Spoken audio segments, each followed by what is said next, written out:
It is 7:30 a.m. in Love, Texas, 3:30 p.m. in Romance, South Africa, 6:30 p.m. in Single, Pakistan. I'm Kalli. I'm Dillon. And this is Studio 595.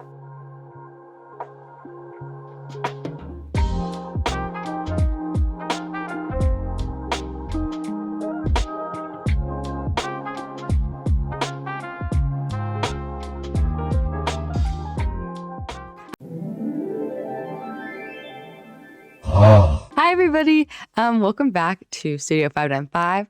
As always, we're happy to have you back. It is Valentine's Day, the day of love, and we are celebrating with y'all. So that is pretty fantastic. Because we love all of you so very much. We wanted to release an episode on Valentine's Day to kind of highlight being single, if that's crazy enough. And also being in a relationship and the different phases It's and different. stages and seasons of your life that you could be in regard to Valentine's Day and how you can appreciate and love all of them. So that's what we're here to do. So what do you guys do on Valentine's Day? I just do the things I would normally do on any day. Like, I don't have anything special. honestly, probably the same. If anything, especially if it's like on a weekend, I will watch trashy romance movies, and it's always the most hilarious thing because you're going into a movie not to watch it, but to actively, I wouldn't say mock it, but actively just laugh at anything that seems a bit out of place. And I love Isn't that just Mystery Science Theater 3000? come again? Isn't that just Mystery Science Theater 3000? I don't know. It's a show that a bunch of bad movies, and then you got like three dudes like sitting in the theater making fun of it. Like Red Letter Media. Or other Movie commentary channels. Yeah, because But I'm pretty sure this was like the original. Maybe, it very probably. well might have been. Like, hold on, I'm gonna search when it was like the first episode aired. I also know of a different podcast. P.S. I hate you. Ouch! I know, Alex? I know. But you know, there's a lot of different ways to enjoy, especially romance movies. If you're just watching just to have a laugh, For sure. especially when it just seems so not how people would normally react or actually True. interact with each other, because I feel like we have in general just a high standard of what Valentine's Day actually is, because there's a lot of bells and whistles with it, whereas you could just enjoy it with just having a nice meal or just hanging out with people or hanging out either with your significant other, with friends, or just by yourself, just chilling. For sure. Side note, kind of, this relates to what you were saying, Alex. My favorite bad romance movie is The Kissing Booth. I 100% recommend that you watch it this I've never heard of Valentine's Day this. because it's on Netflix. It is a Netflix original movie, so that should tell you something. And it is probably like one of the worst movies I've ever seen. None of the individuals in the movie act as though they're in real life. It's a Netflix original. It's so bad. Yeah. Anyways, so that's my input on the bad movies. But I watched it. It has to be so bad that it's good. No, it is so bad that it's good. It had me rolling around laughing. Yeah, I feel like that's like the ideal. You know what? I'll say it. I think that's the ideal way to spend Valentine's Day, because you're so filled with seeing different gifts and presents that you can give to people to show that you care. But nothing really shows that you care more like having a good laugh with someone for probably an hour 30, 2 hours. Hopefully no more than two and a half hours. That would be scary. Yeah, it starts going from laughter to crying because you just want to end the movie. We wanted to talk about the sort of, I wouldn't say not conventional, but the sort of ways to celebrate Valentine's Day that aren't sort of talked about, especially when you're not in a relationship or you're just wanting to hang out with some friends or trying to celebrate by yourself. And I feel like Valentine's Day has a lot to do with the haves and have-nots, because either you're in a relationship and so you feel this sort of excitement and sort of anticipation of a very sort of special day on Valentine's Day, whereas if you're not, either because you're just young enough that you're just like, I don't really need this, or you just happen to find yourself not being in a relationship. Like it's perfectly fine, and you can just enjoy the day by yourself and with your friends. And so we wanted to sort of highlight that. Yeah, because I think a big misconception is that if you're single on Valentine's Day, you have to be sad or you have to be miserable and like cry and like stereotypically like eat ice cream and like watch sad movies and like that does and think about your exes. And that's not the case. Like you don't have to do that. There's so many fun ways to celebrate by yourself or with your family. Like I celebrate with my family every year. Just tell your family that you love them. My mom always makes me her Valentine and she'll like go get me a little card. She'll tell me how much she loves me. She'll give me a little stuffed animal. I've always appreciated it. Made me feel really special. So I just use Valentine's Day to tell the people in my life who I love that I love them. You can eat ice cream and watch bad movies like we and just not mentioned. Cry. Yeah. Eat good ice cream, watch good movies, don't cry. Dylan, what is your ideal for a nice Valentine's Day, either with someone or without someone? I'd say just like chilling, like, just sitting, probably actually doing some work. Yeah, I mean, like personal projects, not school. I mean, because it ultimately it is just another day, but it's a day with the opportunity of making it a bit special. Yeah. Whether you're with someone or whether you just want to have a treat yourself kind of day, or treat yourself to some good company with your friends and whatnot. And so, funny enough, Kalli hadn't mentioned when brainstorming this episode that we were talking about the funs of Valentine's Day, and we thought as well, you know what, Valentine's Day, Valentine's Day, to cover everyone. And so Valentine's Day stuff. Kalli, you seem like you enjoy a good Valentine's Day. So I love a good Valentine's Day. But I love a good Valentine's Day. I feel like I always end up doing something like that. First of all, I just always make Valentines for everybody. Like I'll probably make them for the people in this room as well. But I love to make Valentines for everybody. I drop them off in people's mailboxes. Like I have a bunch of neighbors who I don't even know, and sometimes I go drop off Valentines in their mailboxes. Nice. I did that last year. Or I just hang out with my friends. We watch romance movies, eat candy. But are they bad romance movies? No, sometimes they're good. Like we watched How to Lose a Guy in 10 Days. Heard of it. It's the best movie. It has what is her name? I don't remember the girl's name in it. She's blonde. She's a famous actress's daughter, so that could be literally anybody I'm talking about right now. We'll put it in the edit. We'll put it in the edit. But yeah, like I feel like we have also a misconception of what love is whenever Valentine's Day comes around, because telling someone that you care about them, that you love them, and you appreciate your time with them is sometimes a bit more difficult to get across during Valentine's Day or during, just the month of February in general, because there's that sort of misconception that around this time of year that love means one thing, and that's romanticism. Whereas you can just tell your friends and your close ones, your loved ones, that you love them, and to show that appreciation through either just a card or even just wishing them a happy Valentine's Day or something like that.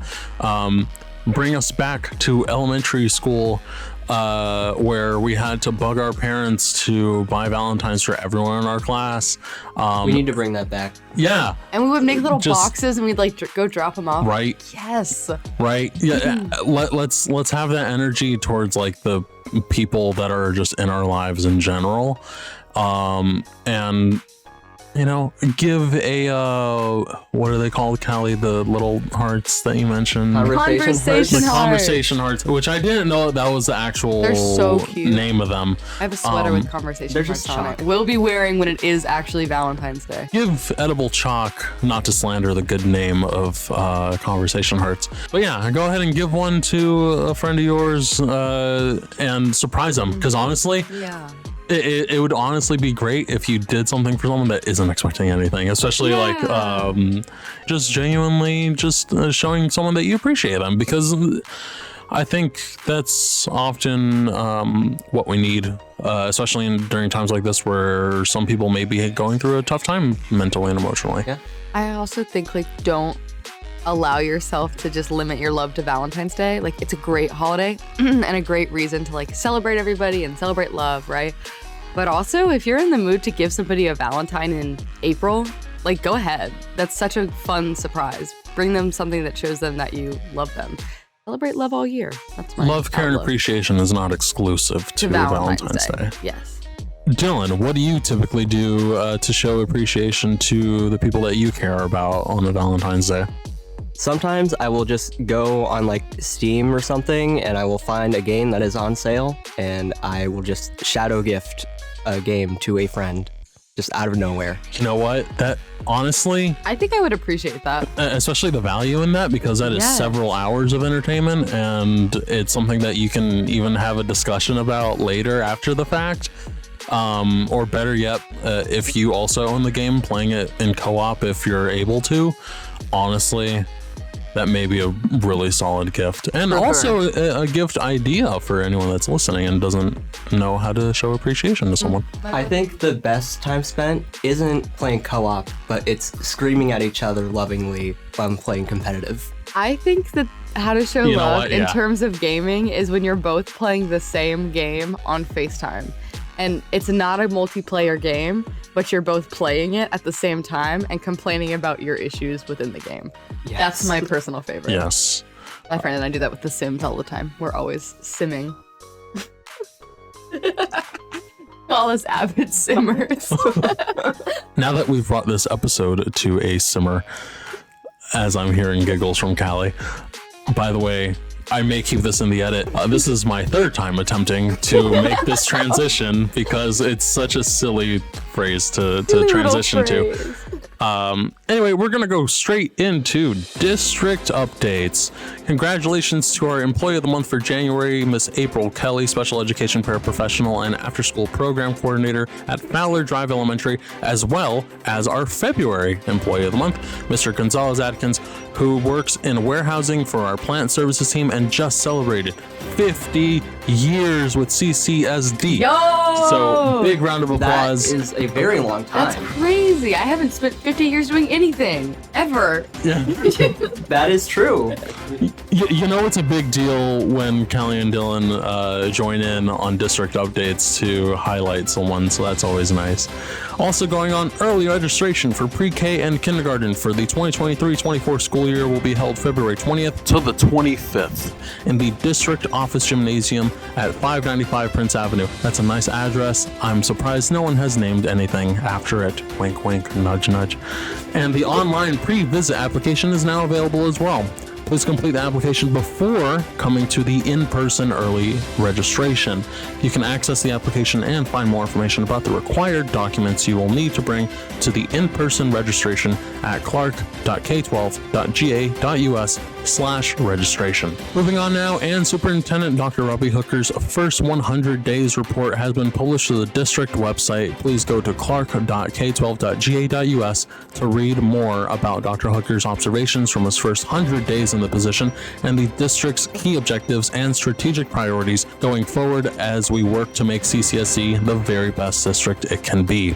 And finally, for more news, information, and anything CCSD, be sure to stay up to date with our website, follow us on social media at Clark Coast Schools on Facebook and Instagram, and subscribe to the Better Together digital newsletter curated by my colleague and, of course, friend of the podcast, Scott Thompson.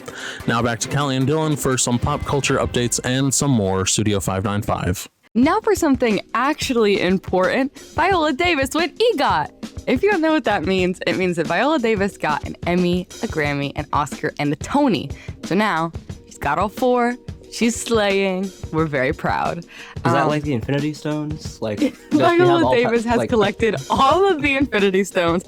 No, she would collect all the Infinity Stones if she also got the Pulitzer. Second up, Big Time Rush released a new song. It is called Can't Get Enough. Big Time Rush was a huge part of my childhood as I watched them on Nickelodeon.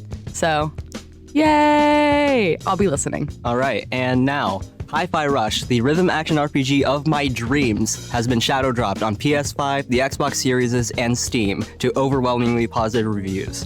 Please play this game. It is so good. And Ice Spice is releasing her first EP after releasing her first song a few weeks ago. That song was called Munch. I actually really, really enjoyed it. Take a listen. And also, in case if you missed the Grammys last weekend, as Kalli was mentioning, Beyonce has become the most decorated artist in the history of the award show, earning Best Dance and Electronic Music Album with her 2022 album Renaissance, to make it a record-setting 32 Grammy wins, passing conductor George Solti, who had held the record since 1997. And finally, the Georgia Museum of Art in Athens will be celebrating its 75th anniversary throughout the year. The kickoff to the anniversary celebration took place on February 4th with the 17th Elegant Salute. Make sure to drop by the Georgia Museum of Art this year and check out all the festivities and events that will take place this year. As we mentioned previously, it is Valentine's Day. We love to get in the spirit of love, so we've decided that we are going to make and give everybody on our floor of the office a special Valentine that relates to them. So we're excited. And no one knows that we're planning this. Absolutely. Oh, we haven't told anybody. I don't even think we've told friend of the podcast, Scott. No, I have kept this a secret from everyone on the We're on the keeping it floor. on the down low. We want people to feel very special. There are a lot of Yes. people that we love on this office floor. And so we are about to go on a trek to hand out all these wonderful Valentines. So behold, the first actual video element of a Studio 595 episode. It's totally occurring to me right now that if you don't follow the Instagram, you have never seen what Dylan and I look like. So that is... this could be your first introduction to what we look like. I hope it meets your expectations. Yeah. And enjoy, because we had a lot of fun. All right. Enjoy and have a happy Valentine's Day. Yay!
So this is for you, and we also have donuts that you guys can pick from. So if you want a donut, you have one. Yeah, Oh, you're sweet. Thank you. Look at Happy Valentine's Day. Oh, yeah. All right, no chocolate, but I want to take the heart. Like cinnamon. Thank you guys. Yes, of course. I'm going to take this Something one with back chocolate. Here. We just want to tell you we appreciate it. Oh, Thank you. Appreciate you guys. Thank you.